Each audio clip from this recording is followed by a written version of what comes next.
और बालको ठीक हो बच्चों? हम डिवाइडेड डिफरेंस की प्रॉपर्टीज पढ़ रहे थे और एक प्रॉपर्टी हमने करी थी सिमेट्रिक वाली कि डिवाइडेड डिफरेंस एक सिमेट्रिक फंक्शन होती है। अब हम दूसरी प्रॉपर्टी करने जा रहे हैं। ऊपर लिखा हुआ है, देखिए ध्यान से पढ़िए।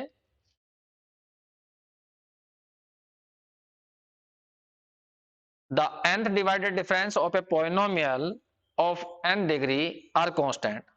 अगर तुम्हें फंडामेंटल थ्योरम याद हो, फॉरवर्ड डिफरेंस में हमने पढ़ाई थी कि अगर कोई n डिग्री का पॉलिनोमियल होता है तो उसका n बार तुम फॉरवर्ड डिफरेंस निकालते हो तो कांस्टेंट आता है, और फालतू निकालते हो n प्लस 1 बार तो वो जीरो आता था।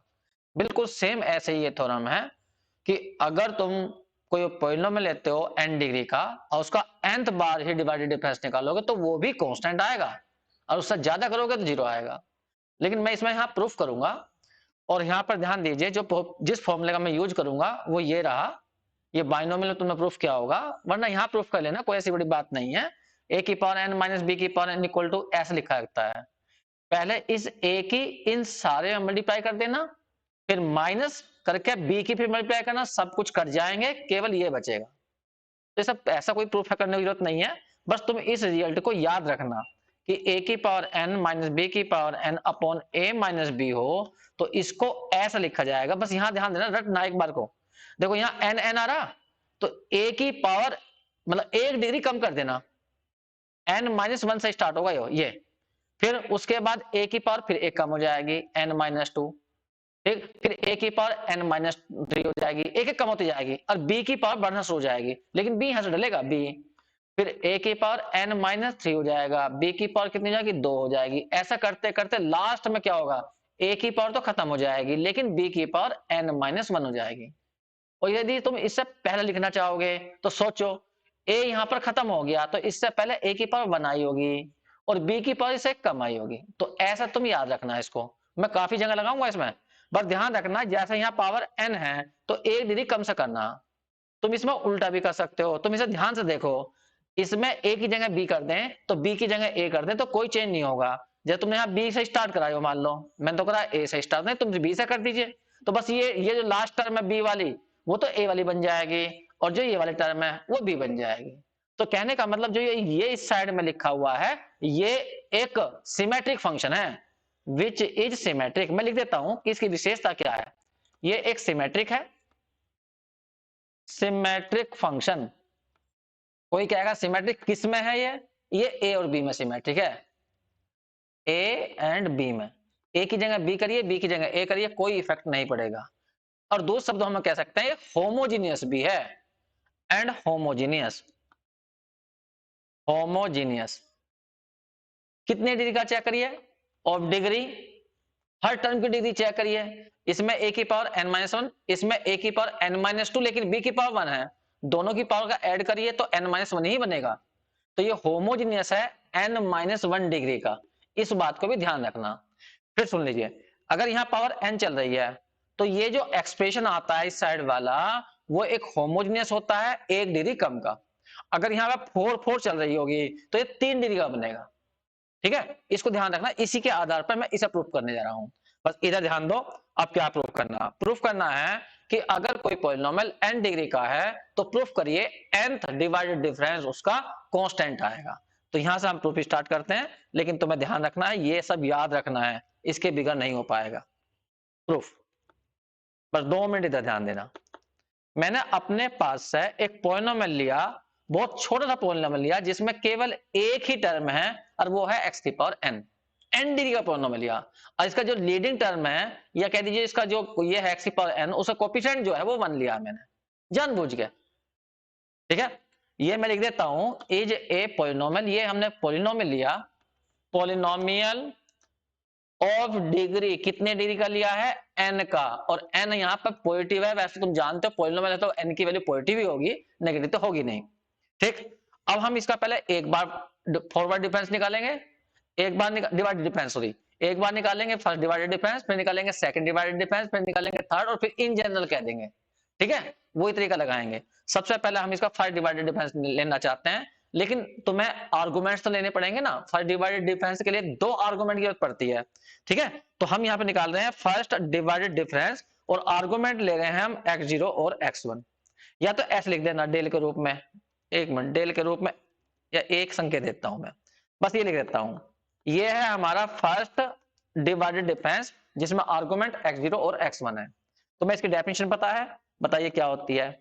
fx1 पहले को छोड़ दीजिए, अब के बाद लास्ट को छोड़ दीजिए, और अपॉन में आ जाएगा तुम्हारा x1 माइनस x0।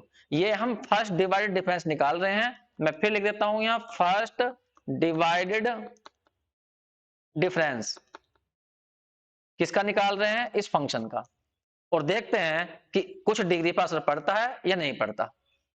करिए, इसकी वैल्यू भरिए यहां से, फंक्शन ये रही, x1 की वैल्यू निकालनी है तो x1 की पावर n आ जाएगी माइनस यहां x0 की पावर n आ जाएगी, अपॉन में आ जाएगा x1 माइनस x0। अब देखिए इसमें जो ये फॉर्मूला है ये लगा दीजिए, a b की जगह आ गया है, a की जगह x1 और b की जगह x0।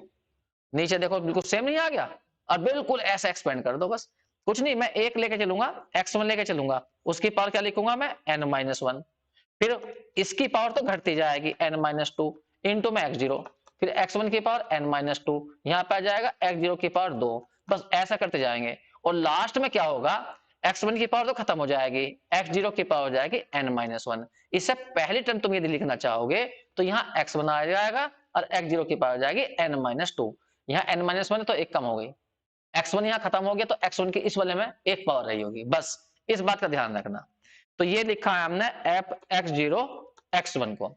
अब इसे ध्यान से देखिए, ये क्या डिग्री का पॉलिनोमियल बचा, ये जो है ध्यान से देखना, अगर इस बार ध्यान से देखो तो यहाँ पर पावर एक कम हो गई है, n-1 डिग्री का है, ठीक है, ये n-1 डिग्री एक डिग्री कम हो गई, तो हमने ये देखा कि इस फंक्शन का यदि फर्स्ट फॉरवर्ड डिफरेंस निकाला जाएगा तो एक डिग्री कम हो जाएगी। तो मैं यहां पे लिख रहा हूं विच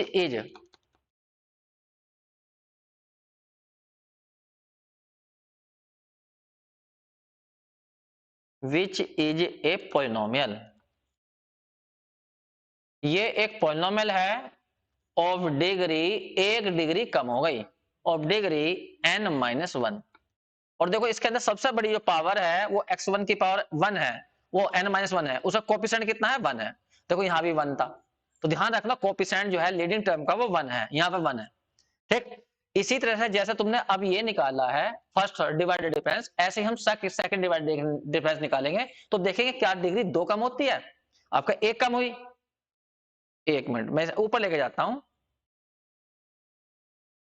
अगेन अब निकाल रहे हैं हम सेकंड डिवाइडेड डिफरेंस, ध्यान रखना, second divided difference f x0 x1 x2, तीन आर्गुमेंट लिए हैं मैंने, x0 x1 x2। चलिए डेफिनेशन लगाइए, पहला आर्गुमेंट दबा दीजिए तो x1 और x2 बचेंगे, फिर माइनस लास्ट का दबा दीजिए तो f x0 x1 बचेगा, और अपॉन में डाल दीजिए x2 माइनस x1।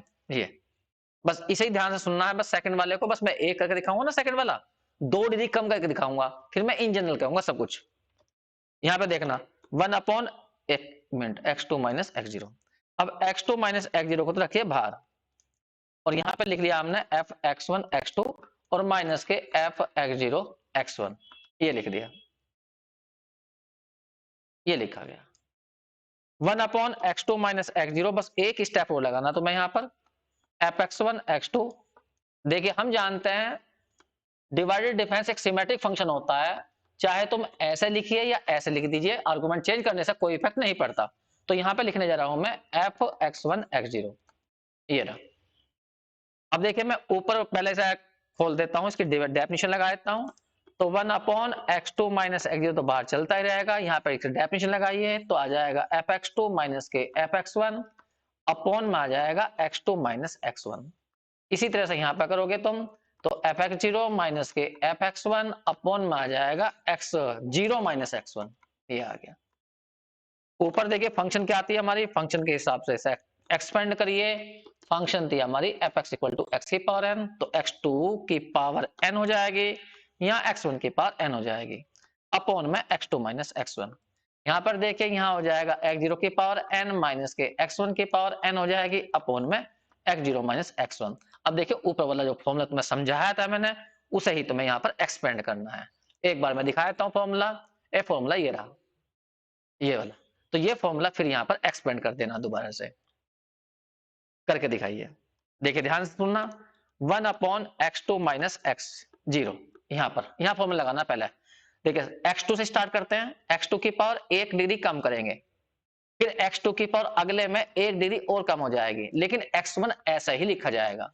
फिर अगले में लिखोगे तो x2 की पावर 1 और कम हो जाएगी, x1 की पावर बढ़ जाएगी। लास्ट में क्या होगा वो सोचो, x2 की पावर खत्म हो जाएगी, लेकिन x1 की पावर हो जाएगी n-1। ध्यान सुनना, यहाँ पर n-1 आएगा, ठीक है। और फिर यहाँ पे देखो, इससे पहले क्या आएगा, ये तो खत्म हो गया, इससे पहले आया होगा x की पावर n-2, एक कम आई होगी, ठीक। लेकिन जो x2 है वो यहाँ खत्म हुआ, तो इसमें x2 की पावर 1 आई होगी। ये मैंने बीच में लिख के दिखा दिया, वैसे ही बिल्कुल सेम तुम्हें इस सेकंड वाले को एक्सपेंड करना, लेकिन मैं यहाँ लिख के कर रहा हूँ नीचे, जिससे कि मैं थोड़ा सिमेट्री लगाऊंगा। अब देखो चलो, x0 की पावर कितनी है, x0 की पावर है n, तो एक कम से स्टार्ट करेंगे। फिर अगली टर्म में क्या हो जाएगा, x0 की पावर n-2 हो जाएगा, इनटू में आ जाएगा x1। फिर अगली टर्म में क्या होगा, x0 की पावर n-3 आएगा, इनटू में आएगा x1 की पावर 2। और इसी तरह से करते जाओगे, लास्ट में क्या आएगा, x0 की पावर तो खत्म हो जाएगी, लेकिन x1 की पावर हो जाएगी n-1। इसे पहले टर्म लिख के दिखाओ, पहली टर्म में इसकी एक पावर कम रहेगी तो n-2, x0 खत्म हो गया तो यहाँ x0 की पावर 1 आई होगी, ये आ गई। बस जी, अब तुम्हें इन दोनों को देखो, इनमें पेयर बनाने, पेयर देखो कैसे बनाओगे पेयर, ध्यान सुनना। पहला पहला इकट्ठा करो, ए इस वाले का, ये पहला इकट्ठा करो, फिर ये वाला इसके साथ लो, फिर ये वाला इसके साथ लो, यहाँ पेयर बनेंगे, यहाँ इस वाला ये वाला पेयर इसके साथ लो, और लास्ट वाला इसके साथ लो, ऐसे पेयर बनाओ। अब पेयर बनाकर तुम्हें एक रिजल्ट मिलेगा, देखो कैसा। इसमें पहले वाले में x2 की पावर कितनी है n-1, माइनस के x0 की पावर कितनी है n-1, पहला पेयर तो ये बना। सेकंड पेयर में देखो x1 कॉमन है, दोनों में x1 हमने कॉमन लिया, तो x2 की पावर बनी n-2, और माइनस के हो जाएगा x0 की पावर n-2। इसी तरह से थर्ड वाले में यदि यहाँ कॉमन लिया जाए तो x1 का स्क्वायर कॉमन आ जाएगा, x2 की पावर हो जाएगी n-3, माइनस x0 की पावर हो जाएगी n-3, ये आ गया। इसी तरह से करते जाओगे, अगर लास्ट टर्म पर ध्यान दो तो देखो क्या बनती है। एक मिनट और रुक जाना, बस लास्ट टर्म देखना, यहाँ पर यहाँ पर लिख दो तो लास्ट टर्म, यहाँ पर देखिए ये वाली तो कट जाएगी, क्योंकि ये प्लस किया और ये माइनस किया, क्योंकि बाहर माइनस है ना, तो ये वाली टर्म तो कट जाएंगी, बस ये वाली टर्म बचेगी। इसमें कॉमन क्या आ रहा है वो देखो, इसमें कॉमन आ रहा है x1 की पावर n-2, तो क्या बचेगा x2 माइनस के x0, ये बचा। तो ये इस तरह से हमने इकट्ठा कर लिया। अब जो ये बाहर लिखा हुआ है इस सबको अंदर लाओ, तो यहाँ देखो ध्यान से, x2 की पावर n-1 माइनस x0 की पावर n-1 अपॉन में आ जाएगा x2 माइनस x0, बिल्कुल सेम यहाँ पर लाओ, तो यहाँ आ जाएगा x2 की पावर n-2 माइनस के x0 की पावर n-2 अपॉन में आ जाएगा x2 माइनस x0, ये आ गया। और प्लस यहाँ पे ले आइए, प्लस इसमें करना चाहते हो इसमें कर लीजिए, वरना इससे काम चल जाता हमारा, तो या डॉट लगा दो बस, छोड़ो। लास्ट में जब इस वाले टर्म को इसके नीचे लाओगे तो कैंसिल हो जाएगा, केवल लास्ट में बचेगा x1 की पावर n-2, ये आ गया। यहाँ पर देखिए, ऊपर जो फॉर्मूला हमने अभी बताया था शुरू में सबसे पहले, वो फॉर्मूला फिर लगाइए, लेकिन यहाँ पर x2 x0 के लिए लगाना फॉर्मूला। ध्यान सुनना, ए यहाँ पे स्टार्ट करो, देखो x2 की पावर कितनी आ गई है n-1, अब यहाँ भी n-1 है, तो एक डिग्री कम से स्टार्ट होगी, कहने का मतलब स्टार्ट होगी x2 की पावर n-2 से, फिर एक कम हो जाएगी x2 की पावर n-3, ऐसे ही कम होती जाएगी। इसके साथ में दूसरे वाला आएगा x0, फिर उसके बाद में अगली टर्म लिखना चाहते हो तो x2 की पावर आएगी n-4, और यहाँ आ जाएगा x0 का स्क्वायर। करते जाओगे तो लास्ट में क्या होगा, लास्ट में x2 तो खत्म हो जाएगा, लेकिन x0 की पावर हो जाएगी n-2। इससे पहले टर्म लिखना चाहो लिख लीजिए, मैंने लिख रहा, मुझे जरूरत भी नहीं है। अब उसके बाद में आ जाएगी फिर x1 के साथ ये वाली टर्म, ये वाली, इसे स्टार्ट करिए, तो देखो यहाँ पे x2 की पावर n-2 है, तो अब की बार स्टार्ट होगा x2 की पावर n-3 से, एक पावर कम होगी, बस यहां से स्टार्ट करते जाइए, x2 की पावर n-4 हो जाएगा, इनटू में क्या जाएगा x0, और इसी तरह से इसे करते जाएंगे, लास्ट में क्या होगा, लास्ट में x2 की पावर तो खत्म हो जाएगी, लेकिन x0 की पावर हो जाएगी n-3, ये। फिर उसके बाद में और आएंगे, बीच में आएंगे, और लास्ट में है x1 की पावर n-2। ध्यान से देखो पूरे को, ये कितने डिग्री का पॉलिनोमियल है, यहाँ देखो n-2 सबसे बड़ी पावर है, फिर यहाँ पर n-3 है, फिर n-4 है। मेरा कहने का मतलब ये पोलिनोमियल जो होगा वो n-2 डिग्री का होगा।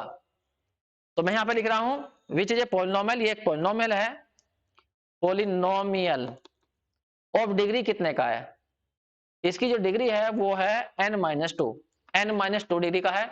और जो लीडिंग टर्म है, जो सबसे बड़ी पावर है, उसका जो कोफिशिएंट है अब भी 1 ही है। मैं लिख देता हूं एंड कोफिशिएंट जो है ऑफ लीडिंग टर्म का वो 1 ही है अभी, ये रहा 1। ठीक है, तो तुमने यहां पर देखा जब हमने सेकंड डिवाइडेड डिफरेंस निकाला तो 2 डिग्री कम हो गई। इस तरह से हम अगर थर्ड निकालेंगे तो 3 डिग्री कम हो जाएगी। और जबकि हमारा पोलिनोमियल क्या था, जो हमारी फंक्शन थी वो केवल n डिग्री का पोलिनोमियल था। तो जब हम n बार nth डिवाइडेड डिफरेंस निकालेंगे तो n डिग्री कम हो जाएगी। तो जैसे n-2 आया 2 बार में, अगले में आएगा n-3, तो nवे में क्या आ जाएगा n-n, तो इसको 0 डिग्री का पोलिनोमियल बनेगा। तो हम यही वाली बात यहां पे लिखेंगे, hence nth order divided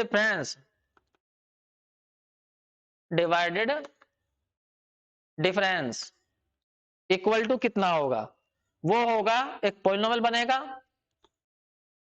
polynomial of degree, जिसकी डिग्री हो जाएगी n-n and coefficient of leading term, उसका कोफिशिएंट होगा 1। अब बताइए n-n डिग्री का पोलिनोमियल, इसका मतलब इस टाइप का बचेगा x⁴0, इसका मतलब और कोई टर्म होगा नहीं।